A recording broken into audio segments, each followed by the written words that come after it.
সেতুর ওপর দাঁড়ালে যতদূর চোখ যায় এর পুরোটা কচুরিপানায় ভরা খাল। দৃষ্টিসীমার মাঝে পড়ে আরও দুটি সেতু, যার দুই দিকে নির্মাণ স্থাপনার বর্জ্য পড়ে স্রোত ও প্রাণহীন ভৈরব নদ। নদের পানি কুচকুচে কালো আর দুর্গন্ধময়। পার্কেটেও হচ্ছে পুকুর।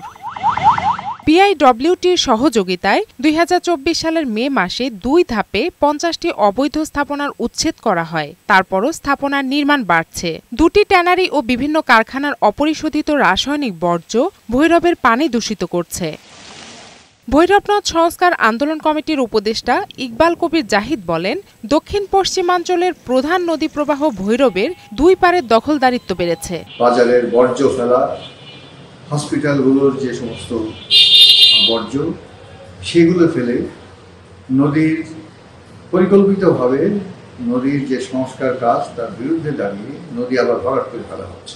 পাউব যশোর কার্যালয়ের নির্বাহী প্রকৌশলী পলাশ কুমার ব্যানার্জি বলেন, ভৈরবে সেতু থাকায় নৌ যোগাযোগ স্থাপন সহ জোয়ার ভাটা প্রবাহ নির্বিঘ্ন সম্ভব হচ্ছে না। নদ নদীর পানি যারা দূষণ করতেছে বা নদ নদীতে যারা ময়লা আবর্জনা ফেলে নদীকে ভরাট করার প্রক্রিয়ায় আছে, তাদের বিরুদ্ধে খুব তাড়াতাড়ি আমাদের অবৈধ স্থাপনা উচ্ছেদ কার্যক্রম শুরু করব।